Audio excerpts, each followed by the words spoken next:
Buenas tardes. Hoy les voy a hablar sobre el estudio del cáncer hereditario y cómo ha sido la experiencia en el Instituto de Cancerología de las Américas en Medellín. La consulta de genética o de genética oncológica se inició en el 2015 en el instituto y realmente fue la primera consulta de oncogenética en la ciudad. En todos estos años, pues ha sido un sitio importante de referencia para el estudio del cáncer hereditario, principalmente para el cáncer de mama hereditario. Hoy les voy a hablar entonces sobre qué es el cáncer hereditario, cómo y en quién se debe estudiar, cómo ha sido la evolución del estudio del cáncer hereditario en Colombia y al final les voy a mostrar un poco los resultados que hemos obtenido de la experiencia que tenemos en el Instituto de Cancerología. Bueno, entonces para empezar, sabemos que todo cáncer tiene un origen genético. La mayoría de los cánceres son cánceres esporádicos, donde ocurren mutaciones en un tejido específico, como el tejido mamario. Estas mutaciones no se heredan y actualmente son muy útiles para el estudio de biomarcadores predictivos o pronósticos y para identificar pacientes que se benefician de ciertas estrategias terapéuticas o farmacológicas. En cuanto al cáncer hereditario, sabemos que corresponde a aproximadamente el 5 al 10% de todos los casos. En estos casos se presentan mutaciones germinales en genes de predisposición al cáncer.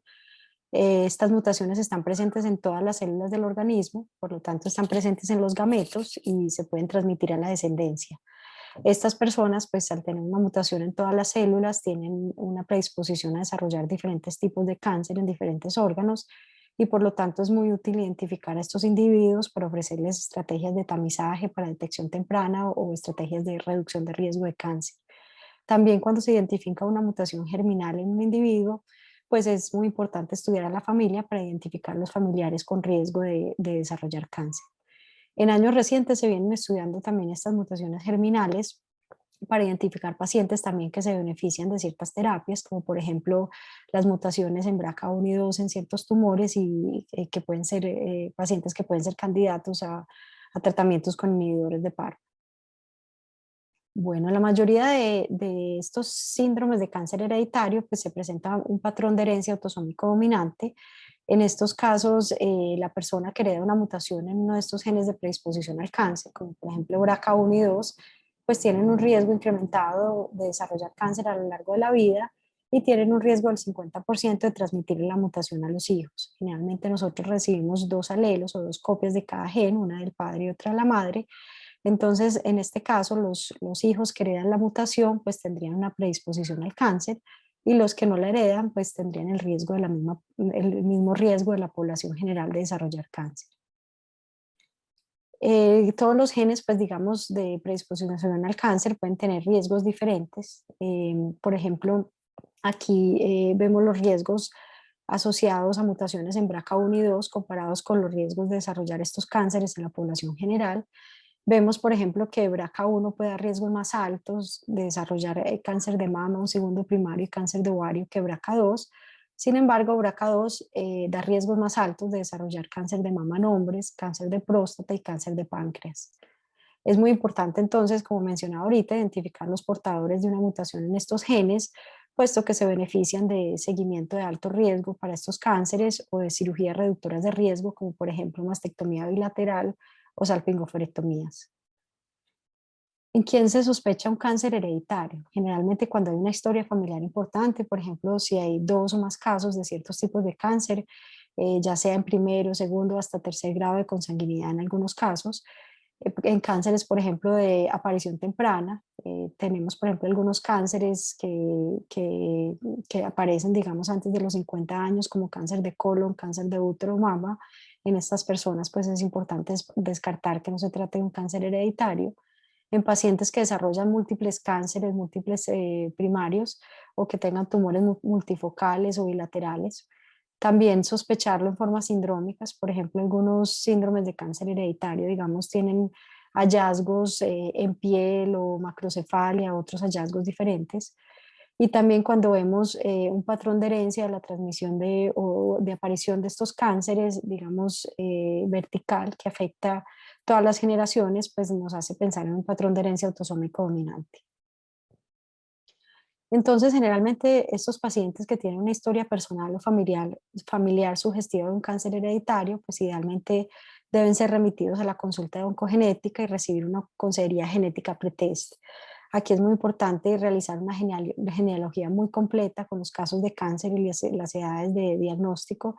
Se debe incluir inclusive hasta pacientes de tercer grado de consanguinidad. Aquí se evalúan muy bien los criterios o las indicaciones de estudio genético en esos pacientes y se determina qué genes se deben estudiar. Una parte importante de esta consulta es la consejería genética, donde se le explica a los pacientes qué son los genes, qué son las alteraciones genéticas o mutaciones y cómo se transmiten. Y se les debe explicar también cuáles serían las implicaciones de un resultado genético positivo, negativo o no informativo, tanto para el paciente como para los familiares. Si está indicado el estudio genético, pues idealmente estos pacientes deben recibir consejería genética post-test. Aquí se revisan pues muy bien los resultados, si el paciente requiere estudios adicionales y se le informan sobre los riesgos de desarrollar cáncer de acuerdo a estos resultados genéticos, o también en ocasiones utilizamos modelos de riesgo para calcular estos riesgos, y se les dan las recomendaciones de manejo y seguimiento a los pacientes y a los familiares, pues lo cual hace parte de un manejo multidisciplinario de estos pacientes. Si se identifica una mutación, idealmente estos pacientes deben recibir consejería genética individualizada, pues, y realizarles el estudio de la mutación identificada en la familia. Para determinar qué pacientes, digamos, tienen indicaciones de estudios genéticos, pues las guías más utilizadas son las guías NSSN, pues son unas de las guías más completas. Hay dos guías que se vienen utilizando hace muchos años. Una son las guías de cáncer de mama y ovario, y el año pasado se incluyó también a cáncer de páncreas en estas guías, y las guías de cáncer de colorectal. Estas guías generalmente se actualizan múltiples veces al año y pues vemos cómo se han venido ampliando los criterios de estudio en estos pacientes. También en los últimos años se han venido incluyendo secciones para el estudio del cáncer hereditario, las guías específicas de cada órgano. Aquí vemos, por ejemplo, que las guías de cáncer gástrico, renal y próstata tienen sus secciones específicas para determinar quién requiere estudio genético y cómo se deben manejar estos individuos. En cuanto a las guías de cáncer de mama hereditario, pues anteriormente solo se mencionaban el estudio de los genes BRCA1 y BRCA2. Actualmente se incluyen otros genes, como vamos a ver más adelante. Y pues estas son las guías más actualizadas, donde vemos que en este momento está indicado hacer el estudio genético para cáncer hereditario en toda paciente diagnosticada a los 45 años o antes con cáncer de mama. Cuando hay diagnósticos de cáncer de mama, hay una historia familiar importante, sobre todo de cáncer de mama, ovario, páncreas, próstata o a cualquier edad. Y también hay una sección de las indicaciones, digamos, en pacientes que se pueden beneficiar de terapias como inhibidores de PARP. Y este año se amplió un poco las guías para el estudio del cáncer de mama triple negativo. Anteriormente estaba solo indicado en pacientes con diagnóstico antes de los 60 años, y ya actualmente está indicado en toda paciente con cáncer de mama triple negativo independiente de la diagnóstico. Bueno, entonces, para saber qué genes estudiamos, conocemos, pues, digamos, diferentes grupos de genes de acuerdo al riesgo que dan de desarrollar cáncer. Entonces, por un lado tenemos los genes de alto riesgo, que incluyen BRCA1 y BRCA2. Estos corresponden aproximadamente el 20% de la etiología del cáncer hereditario. Y tenemos también los genes de riesgo intermedio, que corresponden aproximadamente el 5% de estos cánceres. Estos dos grupos de genes son los que actualmente se estudian en lo que conocemos como paneles multigénicos. Pero por otro lado, también tenemos variantes de bajo riesgo que actualmente se vienen estudiando para determinar scores de riesgo poligénico. Estos scores combinan estas variantes o estos SNPs, y pues aunque actualmente las guías, digamos, no lo recomiendan para el uso clínico, pues esto ha venido avanzando bastante en diferentes poblaciones, así que muy pronto lo estaremos utilizando en el ámbito clínico. Bueno, en cuanto a la etiología genética del cáncer de mama hereditario, pues sabemos que aproximadamente el 10 a 15% de las pacientes con cáncer de mama son portadoras de una mutación de predisposición al cáncer. De estas, de un 50 al 60% corresponden a mutaciones en BRCA1 y 2. Este es un estudio reciente de este año del New England Journal of Medicine, donde estudiaron a más de 113.000 mujeres, donde el 53% eran pacientes con cáncer de mama, el 47% eran controles, y a estas pacientes se les hizo un estudio de 34 genes putativos de susceptibilidad al cáncer de mama para ver la asociación de estas mutaciones en estos genes con el desarrollo de cáncer de mama. Entonces, se encontraron mutaciones con una asociación pues muy alta con el riesgo de cáncer de mama. Entre esos están pues BRCA1 y BRCA2 con ORs pues muy altos, y encontraron otro grupo de genes con una asociación digamos menor pero estadísticamente significativos, donde algunos de estos genes digamos todavía no tenían pues mucha evidencia con relación pues al riesgo de cáncer de mama. Actualmente las guías incluyen diferentes genes para estudiar. Entonces hay algunos, pues digamos que los genes de alto riesgo tienen todos muy claros sus indicaciones de estudio, y también están las guías de manejo para cáncer de mama para cada uno de estos genes. También se incluyen los genes de riesgo moderado. Sin embargo, estos no tienen indicaciones precisas de estudio, pero se recomienda estudiarlas siempre que hay una sospecha de cáncer de mama hereditario. Y estos genes de riesgo moderado, pues sí tienen guías de manejo para cáncer de mama. Sin embargo, también se incluyen en estas guías otros genes que hasta el momento tienen evidencia limitada para cáncer de mama, y por lo tanto, pues no tienen indicaciones de estudio ni guías de manejo para cáncer de mama. Entonces, esto pues puede ser un poquito complejo al encontrar mutaciones en estos genes, puesto que todavía no sabemos muy bien cómo manejar estos pacientes. Para estudiar estos genes, actualmente se utilizan los paneles multigénicos en línea germinal. Estos generalmente se estudian en sangre y se utilizan técnicas de secuenciación de NGS o de próxima generación. Estas técnicas permiten estudiar mutaciones puntuales en estos genes o grandes rearreglos o grandes deleciones o duplicaciones, conocidos también como variaciones en el número de copias. Y estos paneles pues tienen la ventaja de poder estudiar varios genes al mismo tiempo, lo cual pues es un beneficio en cuanto a costo y tiempo, pero también tienen desventajas. Es importante saber que existen todavía grandes diferencias entre los laboratorios. Algunos de estos paneles, digamos, pueden no detectar mutaciones presentes en el individuo, ya sea por limitaciones en las técnicas o porque no se estudiaron algunos genes relacionados con la enfermedad. Algunos de estos paneles también incluyen genes no accionables clínicamente, o sea que por el momento no tienen guías de manejo, lo cual pues también es un poquito, como mencionaba ahorita, complejo a la hora de manejar estos pacientes. Y estos paneles, algunos tienen un alto porcentaje de variantes de significado incierto. Ya les voy a explicar qué son. La mayoría de estos cánceres hereditarios, o sea, los más comunes, digamos, como son cáncer de mama, ovario, colon, próstata, útero y páncreas, pues es suficiente estudiarlos con un panel de 30 a 35 genes. En cuanto a los resultados, estos digamos que pueden ser de tres tipos. Pues tenemos los resultados positivos, donde claramente hay una mutación en un gen que aumenta el riesgo de desarrollar cáncer. Los resultados negativos, donde no se detecta ninguna alteración o mutación en los genes estudiados, pero es frecuente encontrar algo que se llaman variantes de significado incierto o VUS, del el inglés Variants of Unknown Significance. Estas variantes, pues, cuando se reportan, no se conoce muy bien en el momento si pues, realmente son patogénicas o no patogénicas, y lo cual, pues, requieren, digamos, o tienen una interpretación compleja. Es importante saber que estas variantes, hasta que no se reclasifiquen, pues no afectan el manejo clínico de los pacientes ni se estudian en los familiares, pero es importante tener en cuenta que se les debe hacer el seguimiento a algunas de estas variantes, puesto que con el tiempo pueden ser reclasificadas a patogénicas o benignas. También es importante tener en cuenta que entre más genes se estudien, pues más variantes de significado incierto se van a encontrar, o más resultados inesperados, como por ejemplo mutaciones en genes que no están relacionados con el fenotipo del paciente. Bueno, el estudio del cáncer de mama hereditario en Colombia pues ha tenido una evolución interesante. En el 2007 se hicieron los primeros estudios de BRCA1 y 2 y se identificaron tres mutaciones fundadoras. Estos estudios fueron realizados en pacientes en Bogotá y en los alrededores. Posteriormente, en el 2010, se empezó a ofrecer un estudio comercial, que era el único en ese momento disponible en el país, Este estudio se llamaba el perfil de Colombia, pero solo estudiaba 6 mutaciones en BRCA1, 2 que habían sido publicadas en los estudios que mostraban pues algunas mutaciones fundadoras o recurrentes.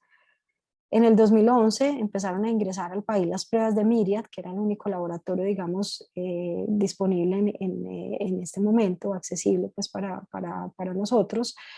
Este estudio pues inicial hacía la secuenciación completa de BRCA1 y 2, pero solo estudiaba 5 grandes rearreglos en BRCA1, lo cual pues hacía estudios incompletos. Posteriormente Myriad ya empezó a ofrecer la secuenciación completa de estos genes y a utilizar una técnica que se llama MLPA para ver grandes rearreglos en ambos genes. En el 2013 ocurrió algo muy interesante en realidad en el mundo para el estudio del cáncer hereditario, que fue que Myriad perdió la patente del estudio de BRCA1 y 2. O sea que a partir de ese momento surgieron otros laboratorios, principalmente en Norteamérica, donde empezaron a estudiar BRCA1 y 2, pero también otros genes y adquirir experiencia en el estudio del cáncer hereditario.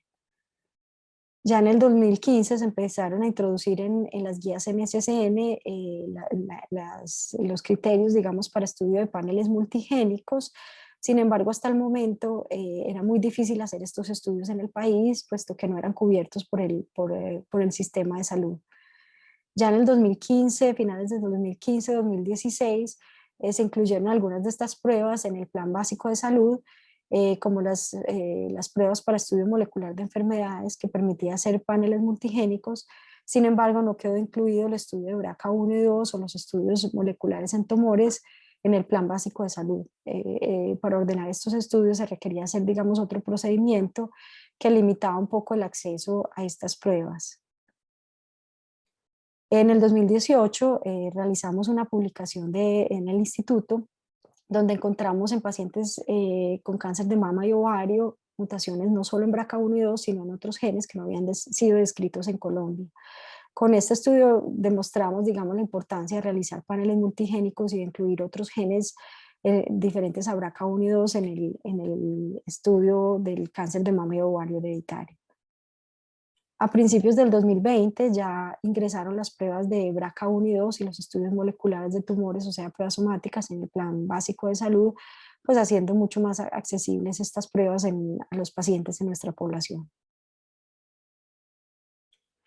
Bueno, este fue el estudio que publicamos en el 2018. Aquí realizamos un estudio descriptivo de pacientes evaluados en el Instituto de Cancerología de las Américas. Estos pacientes cumplían criterios de estudio genético, criterios por guías NCCN para estudio de cáncer de mama y ovario.